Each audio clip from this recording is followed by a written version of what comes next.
Dear students, सिस्टीमा biology के YouTube channel में आप लोगों का वेलकम है। इस वीडियो में मैं आप लोगों को क्लास 12 बायोलॉजी एनसीईआरटी की, ठीक है, का चैप्टर 2 जिसका नाम है sexual reproduction in flowering plants या एंजियोस्पर्म्स, ठीक है। इस चैप्टर में हम लोगों ने बहुत कुछ पढ़ चुके हैं अलग अलग वीडियोस में, और उसी सिलसिले में हम लोग आ चुके हैं पोस्ट फर्टिलाइजेशन इवेंट्स पे। इस पोस्ट फर्टिलाइजेशन इवेंट्स में यहाँ पे कुछ टॉपिक्स बना दिए गए हैं। ये टॉपिक हुआ तो ये सब टॉपिक्स हैं जिसमें हम लोग एंडोस्पर्म की चर्चा कर चुके हैं, एंडोस्पर्म के बारे में पढ़ाई पढ़ चुके हैं। एम्ब्रियो में भी कुछ पार्ट पढ़ चुके हैं, कुछ बाकी है। तो एम्ब्रियो दो कैटेगरी ऑफ प्लांट का होता है, एक डाइकोट प्लांट, दूसरा मोनोकोट प्लांट। तो हम लोगों ने डाइकोट प्लांट्स का डेवलपमेंट एंड स्ट्रक्चर पढ़ चुके हैं, ये डिस्कस हो चुका है। और आज इस वीडियो में हम लोग क्या पढ़ेंगे, हम लोग पढ़ेंगे मोनोकोट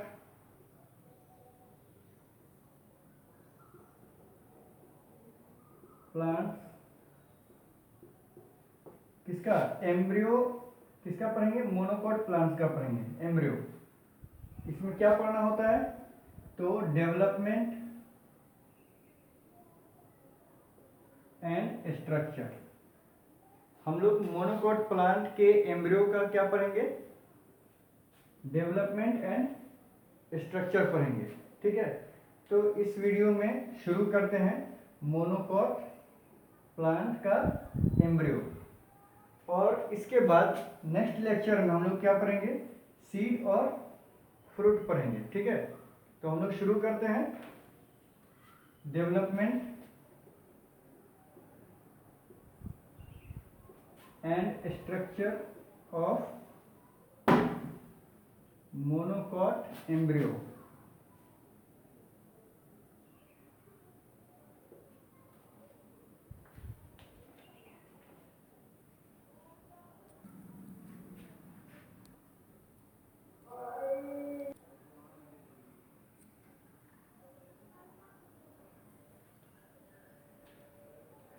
डियर स्टूडेंट्स, तो हम लोग शुरू करते हैं डेवलपमेंट ऑफ मोनोकोट एम्ब्रियो। सबसे पहले जब एम्ब्रियोजेनेसिस होता है तो एम्ब्रियोजेनेसिस से पहले कुछ निश्चित मात्रा में, कुछ सर्टेन अमाउंट में क्या होता है, एंडोस्पर्म बन चुका होता है। क्यों? क्योंकि जाइगोट से एम्ब्रियो बनेगा तो उसको न्यूट्रिशन चाहिए, और एंडोस्पर्म जो है वो अवेलेबल फूड है, न्यूट्रिशन है, किसके लिए, एम्ब्रियो के लिए। तो इसलिए after certain amount of endosperm is form, कुछ अमाउंट ऑफ एंडोस्पर्म बन जाने के बाद क्या होता है, जाइगोट। जाइगोट कहाँ बनता है, एम्ब्रियो सैक में बनता है। कहाँ बनता है जाइगोट, एम्ब्रियो सैक में बनता है।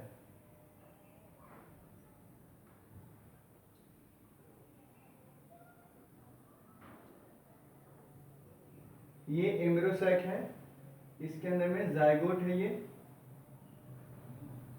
ये जाइगोट में क्या होगा, डिवीजन होगा।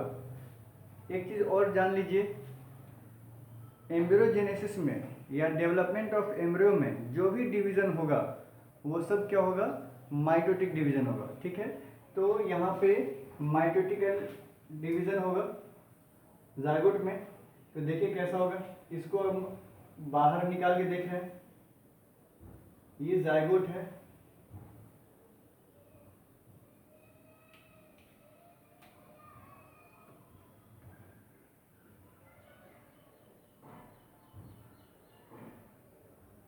इसमें माइटोटिक डिवीजन होगा और ट्रांसवर्स डिवीजन होगा। तो यहाँ पे दो तरह के सेल बन जाएंगे।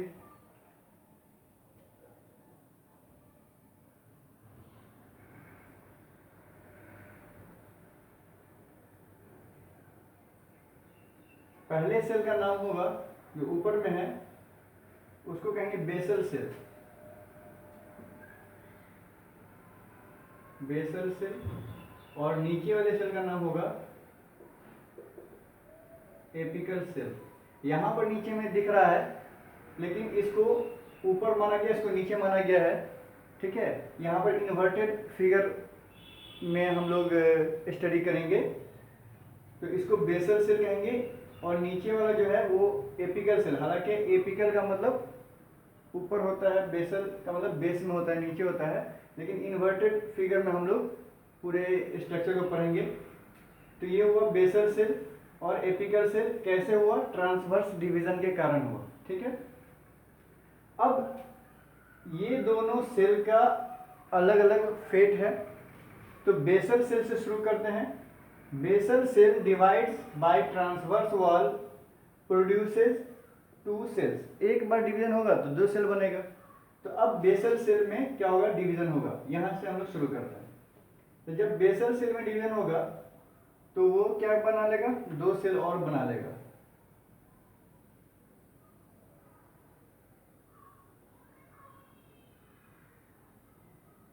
ट्रांसवर्स डिवीजन हुआ तो ये दो सेल तो पहले, ये एक सेल से दो सेल बना और ये पहले से है, तो इसको हम लोग अलग कलर से लिख देते हैं।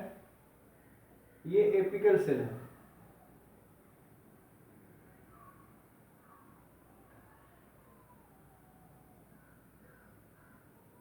ये आपका हो गया एपिकल सेल, ये बेसल सेल। तो नीचे एपिकल सेल है रखा हुआ, ठीक है। आपको बेसल सेल से ये दो सेल बने।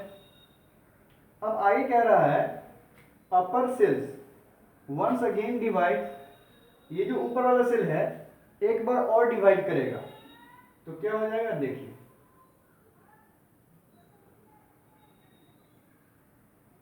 इससे दो सेल बने और ये तीसरा वाला यहां है, और सबसे नीचे क्या होगा? बेसल सेल होगा, सॉरी एपिकल सेल होगा, ठीक है। ये सब डिप्लॉयड है। अब देखिए क्या होता है, इस तीन सेल में से सबसे ऊपर वाला सेल जो है वो सस्पेंसर का काम करेगा। सस्पेंसर कहलाएगा। क्या कह रहा है? Out of these three cells, सबसे पहले ये देख लीजिए, ये जो डिवीजन होगा तो चेन ऑफ थ्री सेल्स बनेंगे। किसके ऊपर? एपिकल सेल के ऊपर। एक दो तीन, चेन ऑफ थ्री सेल्स है। अब इस तीनों में से क्या होगा? The upper most cell develop into suspensor. सबसे ऊपर वाला सेल क्या हो जाएगा? सस्पेंसर बन जाएगा। द मिडिल सेल, ये जो बीच वाला सेल है, ये क्या करेगा? पार्ट ऑफ रूट कैप बनाएगा। रूट के ऊपर रूट कैप होता है टेरेस्ट्रियल प्लांट में, तो रूट कैप का निर्माण कौन करेगा? ये जो बीच वाला सेल है, दो सेल के बीच में, ये क्या बनाएगा? फॉर्म रूट कैप, ये रूट कैप बना लेगा, ठीक है। The cell adjacent to apical cell, ये जो सेल है एपिकल सेल के नजदीक में, एपिकल सेल से जुड़ा हुआ, वो क्या करेगा? कंट्रीब्यूट, मदद करेगा the remaining part of root cap. इसे पूरा पूरा रूट कैप नहीं बन पाता है, कुछ बाकी रह जाता है पोर्शन, तो उसको मुकम्मल कौन करेगा? उसको पूरा कौन करेगा? जो एपिकल सेल के नजदीक में सेल है, ये वाला सेल, ठीक है। तो वो क्या काम करेगा? रूट कैप के रिमेनिंग पार्ट को पूरा करेगा, कोलियोप्टाइल बनाएगा। कोलियोप्टाइल जो है वो प्लीम्यूल का काम है, सॉरी पार्ट है, शूट अपेक्स का पार्ट है, जिससे ऊपर में तना निकलेगा, उसका पार्ट है, जो हम बाद में इसी लेक्चर में डिस्कस करेंगे। तो कोलियोप्टाइल का कुछ भाग कौन बनाएगा? ये वाला सेल बनाएगा। और पार्ट ऑफ रेडिकल, रेडिकल से रूट बनता है, ठीक है। तो रेडिकल का भी पार्ट को कौन बनाएगा, यही सेल बनाएगा। तो इसका बहुत सारा काम है, यहाँ पे नहीं लिखा जा सकता है, तो आप लोग याद रख लेंगे। जो सेल एपिकल सेल से जुड़ा हुआ है वो क्या करेगा, रूट कैप बनने के बाद जो कुछ उसका हिस्सा बाकी रह जाएगा उसको पूरा करेगा, कोलियोप्टाइल का रिमेनिंग पार्ट को पूरा करेगा। कोलियोप्टाइल भी दूसरे एपिकल सेल से बनते हैं, तो एपिकल सेल्स के डिवीजन से जो कोलियोप्टाइल बनेगा उससे पूरा पूरा नहीं बन पाएगा, कुछ पोर्शन जो है वो आपको इस सेल से बनना होगा। तो कोलियोप्टाइल का कुछ भाग बनेगा, उसके बाद पार्ट ऑफ रेडिकल, यानी एपिकल सेल के डिवीजन से रेडिकल का भी डेवलपमेंट होगा, लेकिन कुछ पार्ट जो है रेडिकल का वो कौन बनाएगा, यही सेल बनाएगा। तो इसका बहुत सारा काम है जो यहाँ आपको लिखा हुआ है, रूट कैप का कुछ हिस्सा, कोलियोप्टाइल का कुछ पार्ट और रेडिकल का पार्ट बनाएगा। ठीक है, अब हम लोग एपिकल सेल की बात करेंगे कि अब एपिकल सेल में क्या होगा, तो देखते हैं।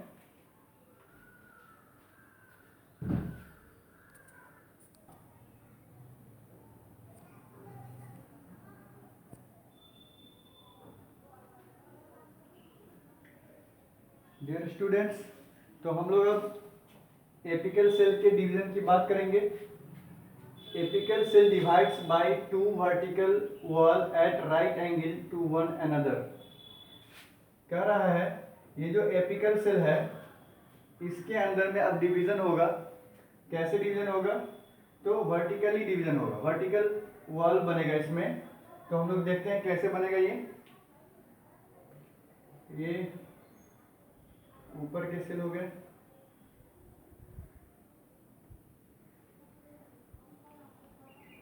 अब यहाँ पे पहली बार डिवीजन होगा, तो ये दो सेल बना, वर्टिकल वॉल है। ठीक है,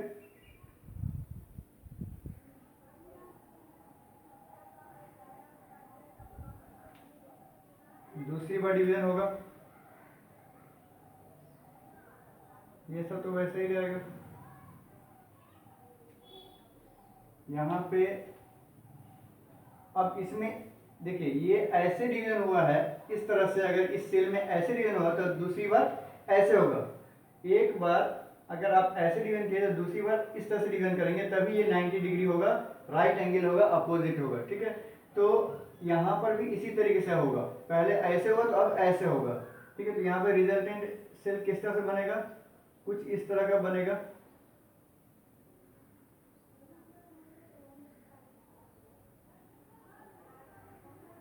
और कुछ सेल इस साइड से होंगे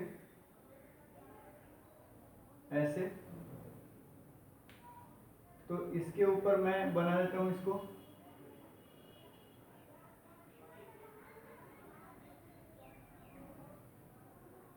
अब आपको समझ में आ जाएगा कि नीचे में 4 सेल बना है, पहले डिवीजन होगा 2, फिर 2, तो टोटल 4, 1 2 3 और एक उसके पीछे 4 सेल बन गया।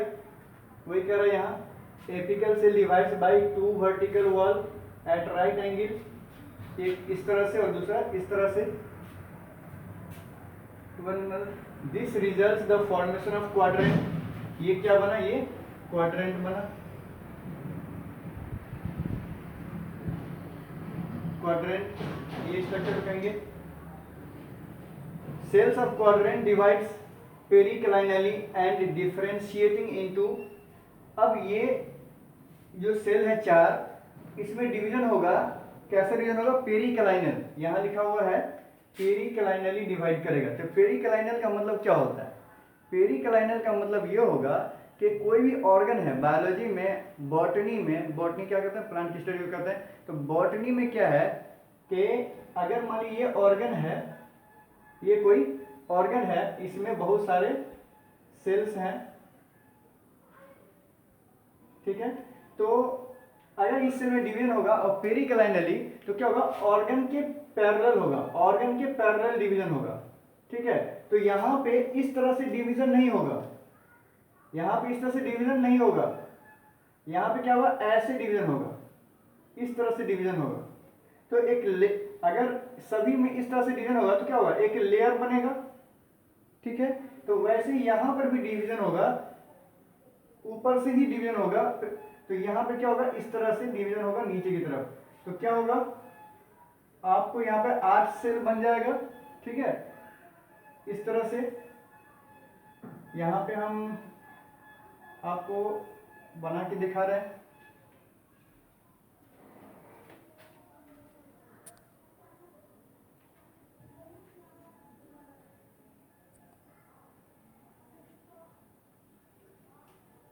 डियर स्टूडेंट्स, तो हम लोग बनाने की कोशिश कर रहे हैं।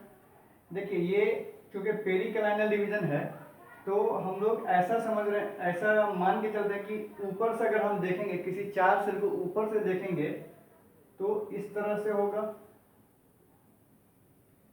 या आप पूरे पूरे बना दीजिए। इस तरह से 4 सेल हैं, ठीक है। अब इसमें क्या होगा, इस तरह से डिवीजन होगा, तभी तो बॉडी के पैरेलल होगा, ठीक है। और वो नीचे की तरफ वॉल, ये वॉल सब नीचे की तरफ जाएगा, ऊपर से नीचे की तरफ। तो अगर हम, तो बाहर से क्या होगा, ये जो है 4 सेल्स, और इसमें इस तरह से डिवीजन अगर हो रहा है, तो बाहर से तो 4 ही सेल दिखेगा, बाहर से ये 4 ही सेल दिखेगा, लेकिन अंदर में क्या हो गया, डिवीजन हो गया। तो हम लोगों को बाहर से ऐसे ही बनाना है,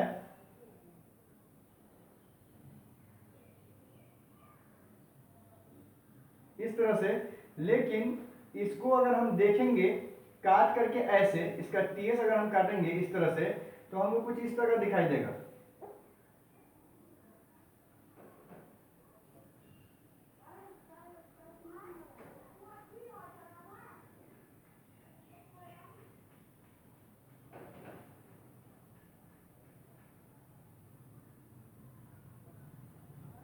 ठीक है, अब देखिए यहाँ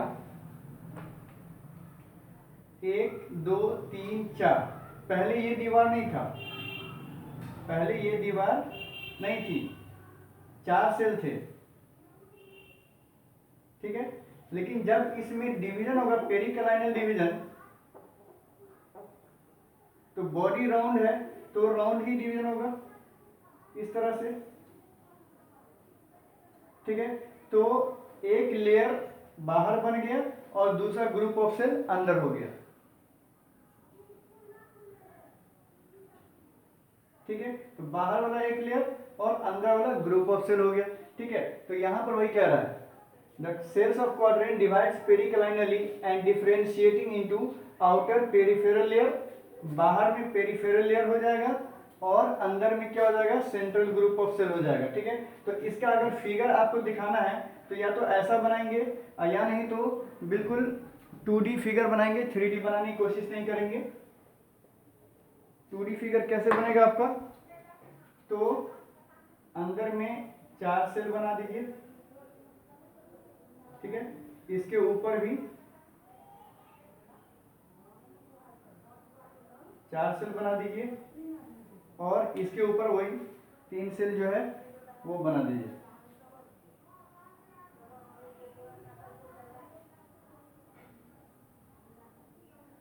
तो इसके बाद क्या हो जाएगा, ये हो जाएगा ऑक्टेंट, ये ऑक्टेंट हो जाएगा, आप देख रहे हैं। Repeated division occurs in both peripheral and central cell, इसमें बार बार डिवीजन होगा, इसमें क्या होगा, रिपीटेड डिवीजन होगा।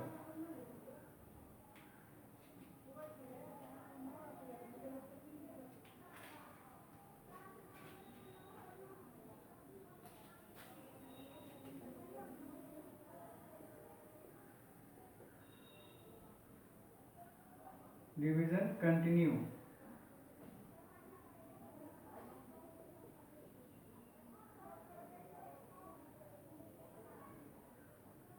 डिवीजन कंटिन्यू रहेगा इसमें। उसका रिजल्ट क्या होगा, दिस सेल, इसमें जो बार बार डिवीजन होगा, gives rise to scutellum, monocot plant में जो एम्ब्रियो बनता है उसके कॉटिलिडन को एस्क्यूटेलम कहते हैं। और मोनोकॉट नाम से जाहिर है, सिंगल, मोनो माने 1, कॉट माने कॉटिलिडन, तो सिंगल कॉटिलिडन बनता है, तो स्क्यूटेलम किससे बनेगा, इसी से बनेगा। उसके बाद शूट अपेक्स जिसको प्लीम्यूल कहते हैं, a part of coleoptile and part of radicle. हम लोग कोलियोप्टाइल जो पहले चर्चा किए थे कि इस सेल से बनेगा, तो ज़्यादातर पार्ट हमारे एपिकल सेल से बनते हैं। एपिकल सेल के बार बार डिवीजन होने से क्या होता है, उसमें डिफरेंशिएशन होता है, और डिफरेंशिएशन का ये रिजल्ट होता है कि कुछ स्क्यूटेलम बनता है कुछ सेल से शूट अपेक्स बनेगा, कुछ सेल से कोलियोप्टाइल का पार्ट बनेगा, और रिमेनिंग पार्ट ऊपर वाले सेल से बनेगा, और पार्ट ऑफ रेडिकल बनेगा जो कुछ इससे बना और बाकी रह गया था। ठीक है, तो पूरा मुकम्मल कर देगा हमारा एपिकल सेल का जो फर्दर डिवीजन होगा उससे। तो इस तरह से क्या होगा कि एक टिपिकल एम्ब्रियो हमको देखने को मिलेगा। तो वो एम्ब्रियो हम यहाँ बनाते हैं, देखिए कैसे बनेगा। तो इसको आप लोगों को हटा के चलना, ये समझने के लिए था। यहाँ के बाद आप यहाँ देखेंगे एम्ब्रियो का फिगर किस तरह से होगा। तो आप देखिए कि इस तरह का है फिगर। आपको सबसे पहले शूट अपेक्स बनाना है, ये शूट अपेक्स हुआ। और जिस तरह से आप डाइकोट में पढ़े थे कि कोटिलीडन के अटैचमेंट के ऊपर प्लूम्यूल होता है, कोटिलीडन के अटैचमेंट के नीचे रेडिकल होता है, तो उसी तरीके से यहाँ पर भी शूट अपेक्स प्लूम्यूल का ही पार्ट है। तो कोटिलीडन के अटैचमेंट के ऊपर होगा, तो यहाँ पर हम कोटिलीडन बना देंगे, ये कोटिलीडन है। ठीक है, अब इसके नीचे का जो पार्ट है वो रेडिकल होगा। ठीक है, तो यहाँ पे इसमें जो बार बार डिवीजन होगा तो एक ग्लोबुलर एम्ब्रियो बनेगा, और ग्लोबुलर एम्ब्रियो में डिफरेंशिएशन के कारण हमको क्या मिलेगा, एक रिजल्टेंट एम्ब्रियो मिलेगा। ठीक है, रिजल्टेंट एम्ब्रियो कैसा मिलेगा, तो आपको देखना है कि इसमें दूसरा कोटिलीडन बहुत कम डेवलप होता है, नहीं डेवलप होता है। ठीक है, तो इस अंडर डेवलप्ड कोटिलीडन को एपीब्लास्ट कहते हैं, और जो डेवलप्ड कोटिलीडन है उसको हम क्या कहते हैं, स्क्यूटेलम कहते हैं। और ये क्या होता है, लेटरली पोजीशन होता है, लेटरल में होता है, बगल में होता है एम्ब्रियोनल एक्सिस के। तो ये हो गया आपको एम्ब्रियोनल एक्सिस हो गया, और उसके बगल में उसके लेटरल पोजीशन में क्या है, स्क्यूटेलम है, कोटिलीडन है। ठीक है, अब क्या होगा कि कोलियोप्टाइल क्या है, यहाँ कोलियोप्टाइल का बात आया है। कोलियोप्टाइल, तो कोलियोप्टाइल जो है एक हॉलो फोलियर स्ट्रक्चर है, एक खोखला पत्तीनुमा स्ट्रक्चर है। ठीक है, ठीक है, ये पत्तीनुमा स्ट्रक्चर, इसको कोलियोप्टाइल कहेंगे। रेडिकल के पास क्या होता है, रूट कैप होता है। ठीक है, तो यहाँ पे हम रूट कैप बना देते हैं, ये आपको रूट कैप हो गया। और रेडिकल रूट कैप सभी जो है एक अनडिफरेंशिएटेड जो है कवर होता है, अनडिफरेंशिएटेड सेल होता है, टिश्यू, उसका कोई नाम नहीं है। तो इस तरह से आप बना सकते हैं। ये आपको क्या हो गया, कोलियोराइजा हो गया, जो इस सबको कवर किया हुआ है। अब आप क्या करेंगे, एक बॉर्डर पूरे में बना देंगे।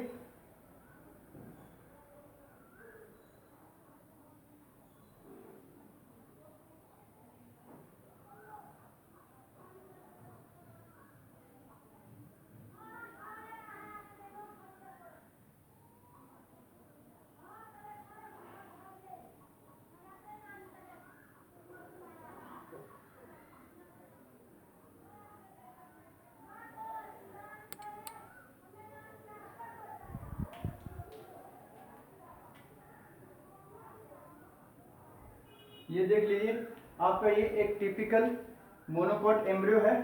तो इसको हम लेबल कर देते हैं, क्या है देखिए, ये स्क्यूटेलम हो गया,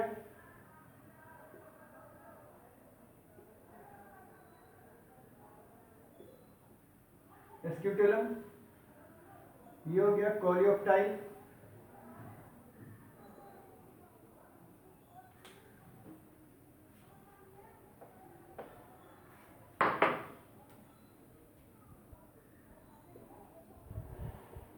कोलियोप्टाइल, ये हो गया शूट अपेक्स,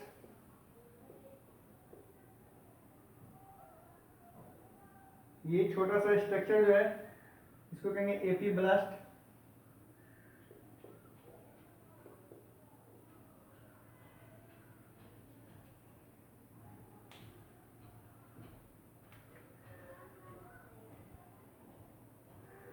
ये हो गया रेडिकल, थोड़ा सा और नीचे कर दीजिए।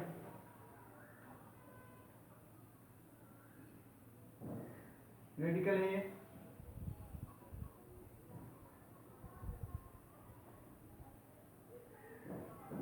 ये रूट कैप है,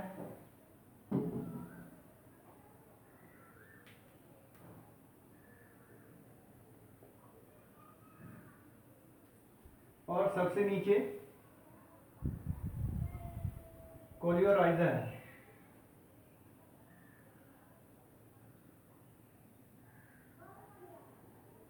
ठीक है, तो आपको ये मोनोकोट एम्ब्रियो है।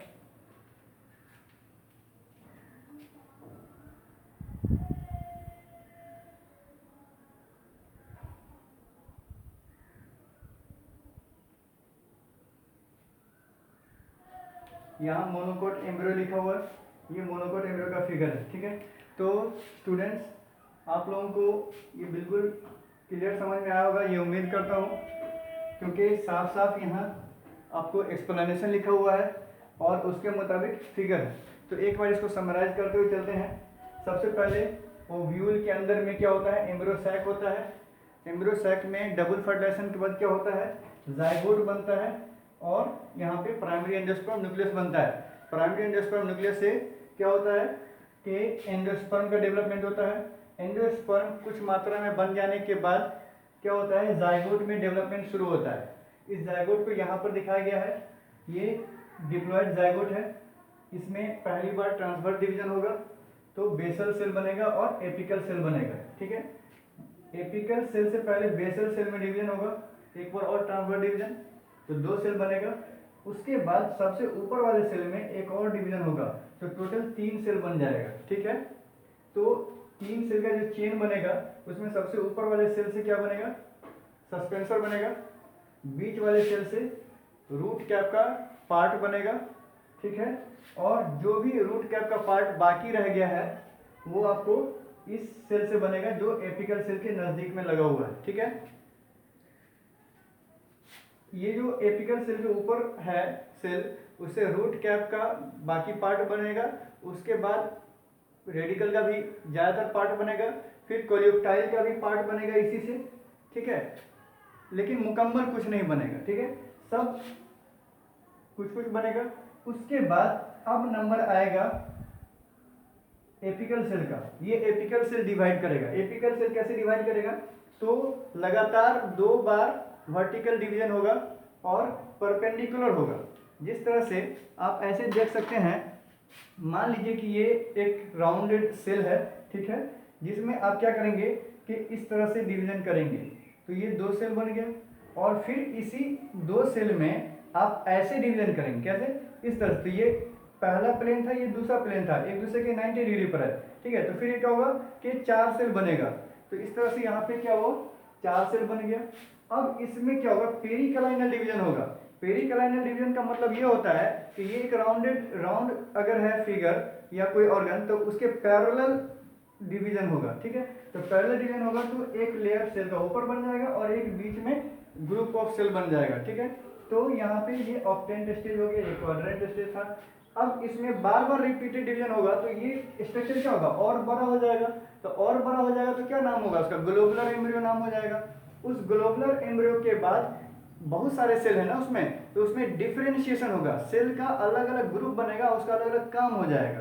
तो काम क्या होगा, तो कोलियोप्टाइल बनेगा, शूट अपेक्स बनेगा, उसके बाद आपको स्क्यूटेलम बन जाएगा, रेडिकल का पार्ट बन जाएगा, रूट कैप का पार्ट बन जाएगा। ठीक है, रूट कैप का पार्ट तो इसी से बन जाएगा, रेडिकल का पार्ट जो बाकी था वो बन जाएगा, शूट अपेक्स बनेगा, कोलियोप्टाइल का पार्ट इससे कुछ बन गया था, बाकी जो है वो इसी से बनेगा। ठीक है, यहाँ इसमें जो डिवीजन होगा उससे बन जाएगा, ठीक है। और इस तरह से क्या होगा, एक हमको अच्छा खासा एम्ब्रियो मोनोकॉट का देखने को मिलेगा, ठीक है। तो उम्मीद करते हैं आप लोगों को समझ में आएगा।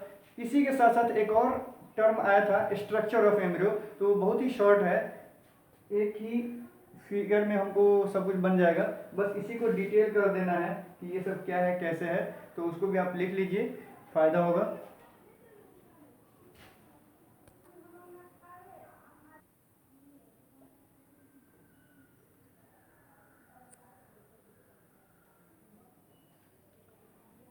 डियर स्टूडेंट्स, तो हम लोग स्ट्रक्चर ऑफ डाइकोट एम्ब्रियो देख लेते हैं, sorry structure of monocot embryo. ये मोनोकोट एम्ब्रियो ग्रास को एग्जाम्पल में लेकर के बताया जा रहा है।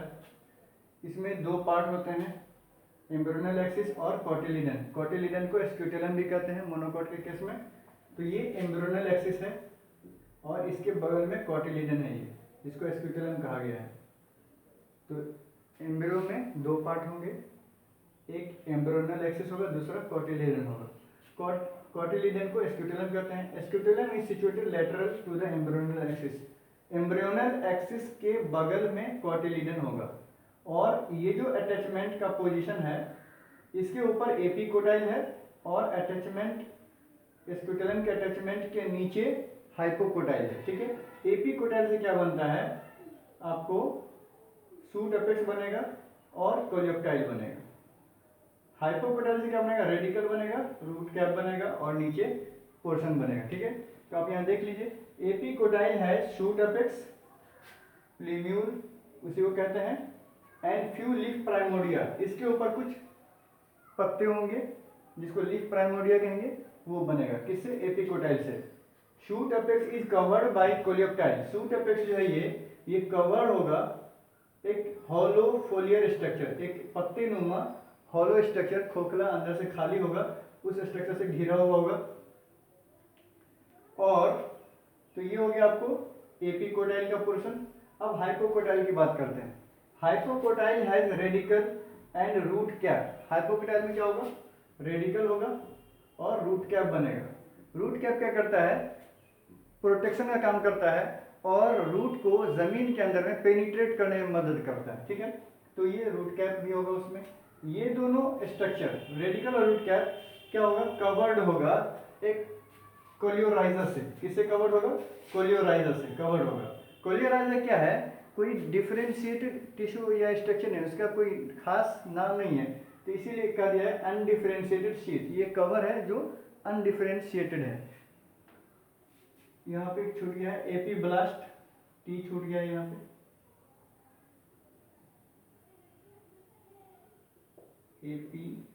एपीब्लास्ट, ये अनडेवलप्ड कोटिलिडन है, ठीक है। मोनोकोट में कोटिलिडन एक ही डेवलप करता है और वो लेटरल में हो जाता है, तो इसीलिए अनडेवलप्ड कोटिलिडन को ग्रास के केस में या ग्रास की फैमिली में एपीब्लास्ट कहा जाता है, ठीक है।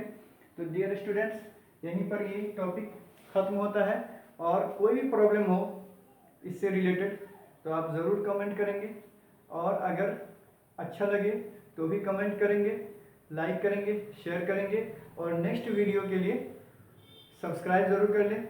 फिर मिलते हैं नेक्स्ट वीडियो में। शुक्रिया।